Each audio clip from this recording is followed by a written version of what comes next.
السلام علیکم۔ الحمدللہ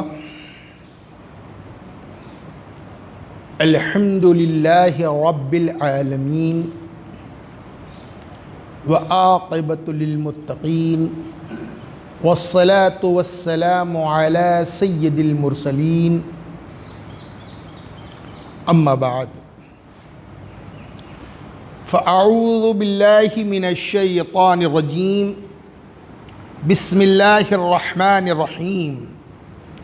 ولا تحسبن اللہ غافلا عما يعمل الظالمون، صدق اللہ العظیم وصدق رسولہ النبی الکریم ونحن علی ذلک لمن الشاہدین والشاکرین والحمد للہ رب العالمین۔ قال اللہ تعالی فی شان حبیبہ ان اللہ وملائکتہ یصلون علی النبی یا ایہا الذین آمنوا صلوا علیہ وسلموا تسلیما۔ اللہم صلی علی سیدنا و مولانا محمد وبارک وسلم صلاۃ و سلاما علیک یا رسول اللہ۔ ایک مرتبہ اور بآواز بلند درود پاک کا نذرانہ پیش فرمائیں۔ اللہم صلی علی سیدنا و مولانا محمد وبارک وسلم صلاۃ و سلاما علیک یا رسول اللہ۔ ایک مرتبہ اور بآواز بلند اللہم صلی علی سیدنا و مولانا محمد وبارک وسلم صلاۃ و سلاما علیک یا رسول اللہ۔ حضرات، حضرت امام حسین علیہ السلام کے قاتلوں کا ذکر ہو رہا ہے کہ حضرت امام حسین رضی اللہ تعالیٰ عنہ کو جن جن لوگوں نے قتل کیا اور آپ کے قتل میں جو لوگ شریک ہوئے اور جو لوگ آپ کے قتل کو جائز اور صحیح سمجھتے تھے، وہ لوگ بھی آپ کے قتل کے ذمہ دار ہیں۔ حدیث پاک میں آتا ہے، ترمذی شریف کی حدیث ہے کہ نبی کریم صلی اللہ علیہ وسلم پر وحی نازل کی گئی کہ اے پیارے محبوب، حضرت یحییٰ بن زکریا علیہ السلام کو جن لوگوں نے قتل کیا، اللہ تعالیٰ نے اس پیغمبر کے صدقے یا اس پیغمبر کے شہادت کے بدلے 70,000 یہودیوں کو قتل فرمایا۔ کتنے؟ 70,000 یہودیوں کو قتل کیا۔ اور اس کے بعد اے محبوب، تمہارے بیٹے، تمہارے نواسے حضرت امام حسین رضی اللہ تعالیٰ عنہ کی شہادت میں جو لوگ شریک ہوں گے اور ان کی شہادت کے عوض میں 1,40,000 لوگوں کو قتل کروں گا۔ حضرت امام حسین کی شہادت کے بدلے، قتل کے بدلے کتنے لوگوں کو؟ 1,40,000۔ اب حضرات، جب یزید پلیت کا انتقال ہو گیا، وہ فی نار جہنم ہو گیا، اس کے بعد ایک بندہ اہل بیت کی محبت میں نکلا جس کا نام مختار ثقفی تھا۔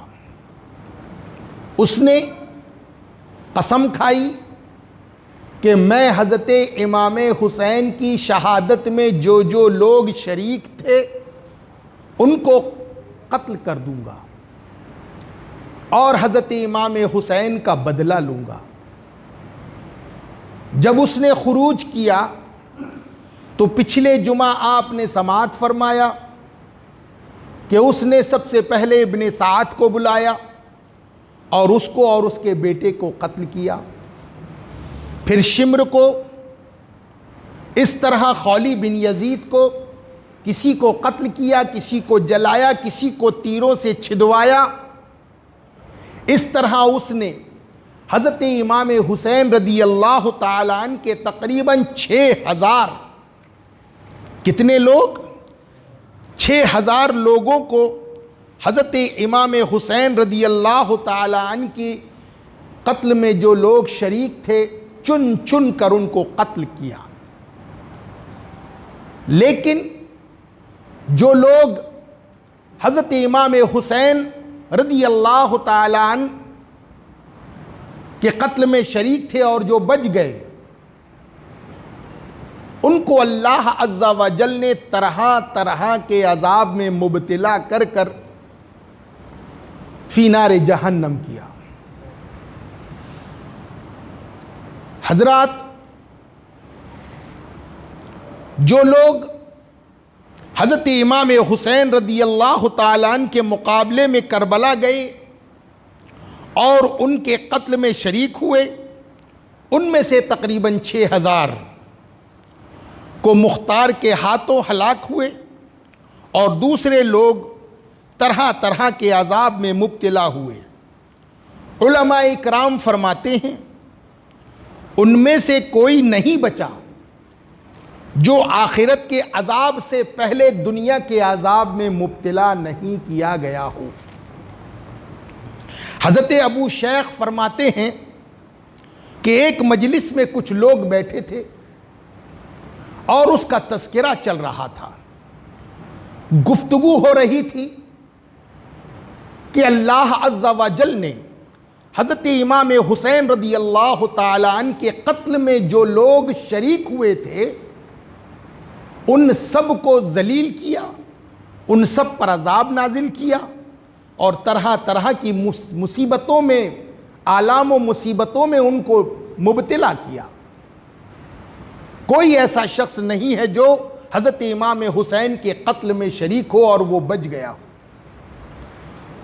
انہی لوگوں میں ایک بڈھا تھا، وہ بڈھا کہنے لگا تم لوگ غلط کہہ رہے ہو، تم لوگ غلط کہہ رہے ہو۔ حضرت امام حسین کی شہادت میں، ان کے قتل کے اندر تو میں بھی موجود تھا، لیکن آج دیکھو، آج تک مجھے کوئی عذاب نہیں ہے، مجھ پر کوئی مصیبت نہیں ہے۔ یہ کہا اور اٹھ کر وہ چراغ کو درست کرنے کے لیے کھڑا ہوا۔ جیسے ہی وہ چراغ کو صحیح کرنے کے لیے کھڑا ہوا، آگ نے اس کے دامن کو پکڑ لیا اور وہ دیکھتے ہی دیکھتے جلنے لگا۔ جلتا ہوا، کودتا، چیختا، چلاتا ہوا وہ دریائے دجلہ کے اندر کود پڑا۔ لیکن دریائے دجلہ میں کودنے کے بعد بھی جو چشمدید گواہ ہیں وہ کہتے ہیں خدا کی قسم ہم نے انہیں کوئلے کی طرح جلتا ہوا پایا، یعنی دریائے دجلہ کی لہریں بھی، پانی بھی اسے آگ کو بجھا نہیں سکی، اور وہ حضرت امام حسین رضی اللہ تعالیٰ عنہ کے قاتلین میں جو بچا تھا، اللہ نے اس کو بھی جہنم کی آگ سے پہلے دنیا کی آگ میں مبتلا کر دیا۔ اس کے بعد حضرت علامہ ابن حجر عسقلانی رحمۃ اللہ علیہ ارشاد فرماتے ہیں کہ یزید کا لشکر کا وہ سپاہی جس نے حضرت امام حسین رضی اللہ تعالی عنہ کے سر مبارک کو اپنے گھوڑے کی گردن سے لٹکایا تھا، گھوڑے کی گردن سے لٹکایا تھا، کچھ دنوں کے بعد لوگوں نے دیکھا کہ اس کا چہرہ سیاہ ہو گیا ہے، اس کا چہرہ کالا ہو گیا ہے۔ لوگوں نے اس سے کہا کہ تو بڑا خوبصورت تھا، تیرا چہرہ ایسا سیاہ اور ایسا کیسے کالا ہو گیا ہے؟ اس نے کہا میں نے جس روز میں حضرت امام حسین رضی اللہ تعالیٰ عنہ کے سر کو اپنے گھوڑے کی گردن میں لٹکایا تھا، اسی روز سے دو آدمی میرے خواب میں آتے ہیں اور مجھے پکڑ کر ایک ایسی جگہ لے کر جاتے ہیں جہاں پر آگ جلتی رہتی ہے، اور مجھے منہ کے بل اس آگ میں ڈال کر نکالتے ہیں، اس کی وجہ سے میرا پورا منہ اتنا زیادہ کالا ہو گیا ہے۔ راوی کا بیان ہے وہ شخص بہت بری موت مرا۔ اس کے بعد حضرت علامہ بارزی رحمۃ اللہ علیہ حضرت منصور سے روایت کرتے ہیں کہ انہوں نے ملک شام میں ایک ایسے شخص کو دیکھا جس کا منہ سور جیسا تھا، جس کا منہ سور جیسا تھا۔ انہوں نے اس سے پوچھا، اس کی وجہ پوچھی، دریافت کیا، تو اس نے بتایا کہ وہ روزانہ حضرت علی اور حضرت امام حسین رضی اللہ تعالیٰ عنہ پر 1000 مرتبہ لعنت بھیجتا تھا، اور جمعہ کے دن 4000 مرتبہ وہ لعنت بھیجتا تھا۔ ایک رات اس نے خواب میں دیکھا کہ رسول اللہ صلی اللہ علیہ وسلم کی محفل سجی ہوئی ہے۔ اس میں ایک بات یہ بھی تھی کہ حضرت امام حسن رضی اللہ تعالیٰ عنہ نے خواب میں، وہ بڑا لمبا خواب ہے، رسول اللہ صلی اللہ علیہ وسلم کو دیکھا اور اس نے بڑا لمبا خواب بیان کیا، اور اس میں ایک بات یہ بھی تھی کہ حضرت امام حسن رضی اللہ تعالیٰ عنہ نے اس کے لعنت بھیجنے کی حضور صلی اللہ علیہ وسلم پر شکایت کی۔ حضرت امام حسن نے کہا یا رسول اللہ صلی اللہ علیہ وسلم، یہ شخص ہم پر لعنت بھیجتا ہے۔ تو رسول اللہ صلی اللہ علیہ وسلم نے اس کی طرف غضب کی نگاہ ڈالی اور اس کے منہ پر تھوک دیا خواب ہی میں۔ جب رسول اللہ صلی اللہ علیہ وسلم نے اس کے منہ پر تھوک دیا تو اس کے بعد اس کا منہ جو ہے سور کے جیسا ہو گیا۔ اس کا منہ کس کے جیسا ہو گیا؟ سور کے جیسا اس کا منہ ہو گیا۔ حضرات محترم، اور حضرت علامہ ابن حجر رحمت اللہ علیہ نقل کرتے ہیں کہ ایک بڈھے نے بیان کیا کہ جس نے حضور صلی اللہ علیہ وسلم کو خواب میں دیکھا اور اس کے سامنے ایک تشت رکھا ہوا ہے جو خون سے بھرا ہوا ہے، لوگ آپ کے سامنے لائے جا رہے ہیں اور آپ اس خون سے ان کی آنکھوں میں لگائے جا رہے ہیں، یہاں تک کہ میں بھی حاضر کیا گیا اور میں نے عرض کیا یا رسول اللہ صلی اللہ علیہ وسلم، میں جو ہوں ان کے مقابلے میں نہیں گیا تھا۔ کس کے مقابلے میں؟ حضرت امام حسین کے مقابلے میں میں لڑنے کے لیے نہیں گیا تھا۔ حضور نے فرمایا کہ تو اس کی تمنا تو رکھتا تھا، تو ان کے مقابلے میں جانے کی تمنا تو رکھتا تھا۔ پھر آپ نے میری طرف انگلی سے اشارہ کیا، اس وقت سے میں اندھا ہو گیا۔ یعنی تمنا کرنے والوں کو بھی اللہ کے رسول نے وہ سزا عطا فرمائی۔ اور مروی ہے کہ ایک بدبخت تھا جس نے حضرت علی اصغر رضی اللہ تعالیٰ عنہ کے حلق میں تیر مارا تھا۔ وہ اس مصیبت میں گرفتار ہوا کہ اس کے پیٹ کی طرف ایسی سخت گرمی پیدا ہوئی گویا کہ آگ لگی ہوئی تھی۔ جس نے حضرت علی اصغر رضی اللہ تعالیٰ عنہ پر تیر مارا تھا گلے میں، اس کو اللہ عز و جل نے ایسی سزا دی کہ پیٹھ کی طرف اس کو گرمی لگتی تھی اور پیٹ کی طرف اس کو سردی لگتی تھی، اور اس کے بعد اس کو پیاس اتنی شدت کی لگتی تھی کہ اس کو پانی پلا پلا پلا کر، ستو کھلا کھلا کر یہ حال ہو گیا کہ آخر کے اندر اس کا پیٹ پھٹ گیا اور وہ فی نار جہنم ہو گیا۔ تو حضرت امام حسین رضی اللہ تعالیٰ عنہ کی شہادت میں جو لوگ شریک ہوئے تھے، اللہ تعالیٰ نے ان کو طرح طرح کی بیماریوں میں مبتلا کیا اور انہیں سزا دی۔ حاکم نے اور حضرت علامہ جلال الدین سیوطی رحمت اللہ علیہ ایک بعد تحریر فرماتے ہیں کہ کوفہ میں چیچک نکلی، کوفہ میں چیچک نکلی، اور وہ چیچک حضرت امام حسین کے قاتلین کے تقریباً 15,000 بچوں کی آنکھوں کو اندھا کر دیا۔ 15,000 بچوں کی آنکھوں کو اندھا کر دیا۔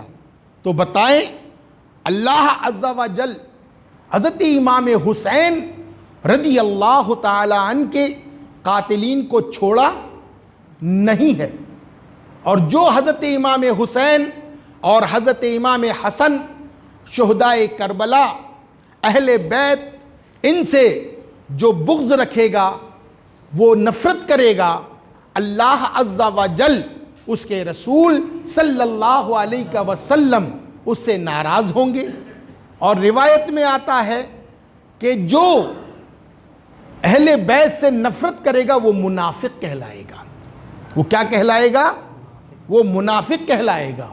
اور اہل بیت کی محبت حق ہے، اہل بیت سے جو محبت کرے گا وہ حق ہے۔ رسول اللہ صلی اللہ علیہ وسلم سے محبت کرنے والا جو ہے وہ اہل بیت سے محبت کرے گا۔ ایک روایت میں آتا ہے کہ حضرت رسول اللہ صلی اللہ علیہ وسلم نے ارشاد فرمایا، اے علی، تم میری امت میں اس طرح ہو جیسے کہ حضرت عیسیٰ علیہ السلام کے لوگوں نے حضرت عیسیٰ علیہ السلام کی محبت میں اتنا غلو کیا کہ وہ جہنمی ہو گئے، اور ایک اتنی محبت کی، ان سے اتنی نفرت کی کہ وہ جہنمی ہو گئے۔ اسی طرح اے علی، میری امت کا ایک فرقہ تم سے نفرت کر کر جہنمی ہوگا، اور ایک فرقہ تم سے محبت کر کر جہنمی ہوگا۔ تو حضرت علی سے نفرت بھی جہنم کی علامت ہے اور محبت بھی جہنم کی علامت ہے، مگر کون سی محبت؟ جو رافضی کرتے ہیں۔ کون سی محبت؟ جو رافضی کرتے ہیں، جو شیعہ کرتے ہیں، اور جو اہل سنت و جماعت حضرت علی کرم اللہ تعالی وجہ الکریم سے جو محبت کرتے ہیں وہ غلو نہیں کرتے۔ وہ حضرت علی کرم اللہ وجہ الکریم کو وہ محبت کرتے ہیں جو خلفائے راشدین ان سے محبت کیا کرتے تھے۔ حضرت علی کرم اللہ وجہ الکریم سے خلفائے راشدین جو محبت کیا کرتے تھے، اس کی مثال ایک ایسی ہے کہ حضرت عمر فاروق رضی اللہ تعالیٰ عنہ خانہ کعبہ کا طواف کر رہے تھے، اور طواف کرتے کرتے آپ حجر اسود کے سامنے آ کر کھڑے ہو گئے، اور کھڑے ہو کر کہنے لگے، اے حجر اسود، تو ایک پتھر ہے جو تو نہ نفع پہنچا سکتا ہے اور نہ نقصان پہنچا سکتا ہے، میں تجھے صرف اس لیے چوم رہا ہوں کہ میرے نبی نے چوما ہے۔ آپ نے سبحان اللہ تو کہہ دیا، ٹھیک ہے، اچھی بات ہے، اللہ کا ذکر کیا، لیکن پیچھے، اور یہی اتنی روایت کو جماعتی لوگ بہت دھوم سے بیان کرتے ہیں، بڑے زور و شور سے بیان کرتے ہیں۔ کتنی روایت بیان کرتے ہیں؟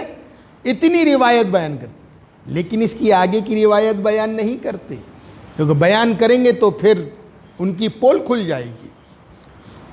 جب حضرت عمر فاروق رضی اللہ تعالیٰ نے یہ جملہ کہا تو پیچھے مولائے کائنات کھڑے تھے، کہہ دو سبحان اللہ۔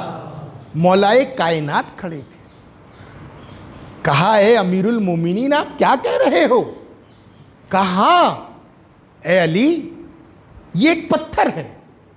تو حضرت علی کرم اللہ تعالی وجہ الکریم فرماتے ہیں، مولائے کائنات فرماتے ہیں، اے امیر المومنین، میں نے رسول اللہ صلی اللہ علیہ وسلم سے سنا ہے کل قیامت میں اللہ عز و جل اس حجر اسود کو آنکھیں بھی دے گا، زبان بھی دے گا، اور کل قیامت کے دن یہ پتھر اپنے چومنے والے کی شفاعت فرمائے گا،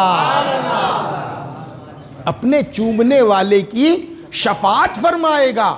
جب امیر المومنین حضرت عمر فاروق رضی اللہ تعالیٰ عنہ نے یہ لفظ سنے تو ارشاد فرمایا، اے اللہ مجھے اس قوم میں زندہ نہ رکھنا جس میں علی نہ ہو۔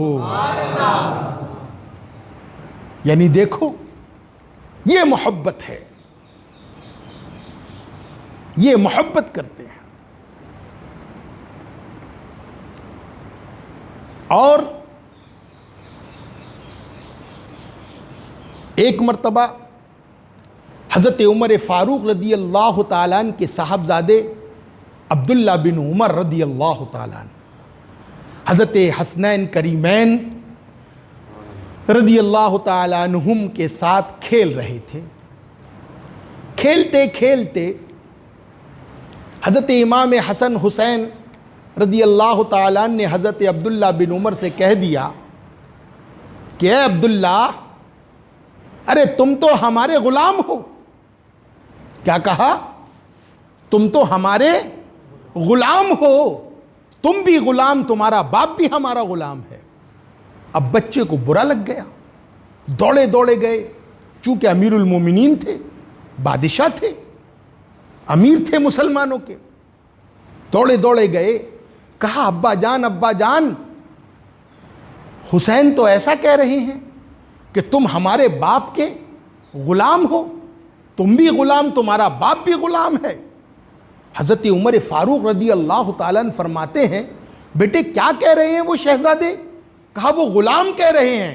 کہا جاؤ فوراً جلدی جاؤ اور ان سے ایک یہ تحریر لکھوا لو کہ تم اور تمہارا باپ میرا غلام ہے، ہمارا غلام ہے۔ وہ تحریر لکھوائی گئی، حضرت امام حسن حسین نے وہ تحریر لکھ کر حضرت عمر فاروق رضی اللہ تعالیٰ عنہ کو عطا فرمائی، اور حضرت عمر فاروق رضی اللہ تعالیٰ عنہ نے وہ تحریر کو دیکھا اور آنکھوں سے لگایا، اور انتقال کے وقت آپ نے وصیت فرمائی کہ یہ سرٹیفکیٹ غلامی کا میرے کفن میں رکھ دینا۔